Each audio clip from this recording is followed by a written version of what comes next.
खंभे ने पकड़ रखा है। एक समय शराब का एक व्यसनी एक संत के पास गया और विनम्र स्वर में बोला, गुरुदेव, मैं इस शराब के व्यसन से बहुत ही दुखी हो गया हूँ। इसकी वजह से मेरा घर बर्बाद हो रहा है। मेरे बच्चे भूखे मर रहे हैं, किंतु मैं शराब के बगैर नहीं रह पाता। मेरे घर की शांति नष्ट हो गई है। कृपया आप मुझे कोई सरल उपाय बताएं, जिससे मैं अपने घर की शांति फिर से पा सकूं। गुरुदेव ने कहा, जब इस व्यसन से तुमको इतना नुकसान होता है, तो तुम इसे छोड़ क्यों नहीं देते?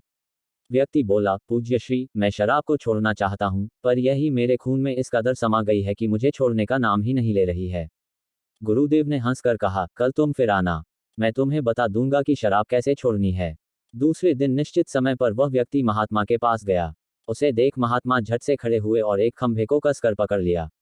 जब उस व्यक्ति ने महात्मा को इस दशा में देखा, तो कुछ समय तो वह मौन खड़ा रहा, पर जब काफी देर बाद भी महात्मा जी ने खंभे को नहीं छोड़ा, तो उससे रहा नहीं गया और पूछ बैठा कि गुरुदेव, आपने व्यर्थ इस खंभे को क्यों पकड़ रखा है?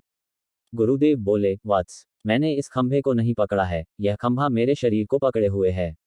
मैं चाहता हूं कि यह मुझे छोड़ दे, किंतु यह तो मुझे छोड़ ही नहीं रहा है। उस व्यक्ति को अचंभा हुआ। वे बोला, गुरुदेव, मैं शराब जरूर पीता हूं, मगर मूर्ख नहीं हूं। आपने ही जानबूझकर इस खंभे को कसकर पकड़ रखा है। यह तो निर्जीव है, यह आपको क्या पकड़ेगी? यदि आप दृढ़ संकल्प कर लें, तो इसी वक्त इसको छोड़ सकते हैं। गुरुदेव बोले, नादान मनुष्य, यही बात तो मैं तुम्हें समझाना चाहता हूं कि जिस तरह मुझे खंभे ने नहीं बल्कि मैंने ही उसे पकड़ रखा था, उसी तरह इस शराब ने तुम्हें नहीं पकड़ा है, बल्कि सच तो यह है कि तुमने ही शराब को पकड़ रखा है। तुम कह रहे थे कि यह शराब मुझे नहीं छोड़ रही है, जबकि सत्य यह है कि तुम अपने मन में यह दृढ़ निश्चय कर लो कि मुझे इस व्यसन का त्याग अभी कर देना है, तो इसी वक्त तुम्हारी शराब पीने की आदत छूट जाएगी। शरीर की हर क्रिया मन के द्वारा नियंत्रित होती है और मन में जैसी इच्छा शक्ति प्रबल होती है, वैसा ही कार्य सफल होता है। वह शराबी गुरु के इस अमृत वचनों से इतना प्रभावित हुआ कि उसने उसी वक्त भविष्य में कभी शराब न पीने का दृढ़ संकल्प किया। उसके घर में खुशियां लौट आईं और वह शांति से जीवन यापन करने लगा। इस तरह हमें शिक्षा मिलती है कि जीवन में कोई भी व्यसन ऐसा नहीं है, जिसे एक बार ग्रहण किए जाने के बाद छोड़ा ना जा सके।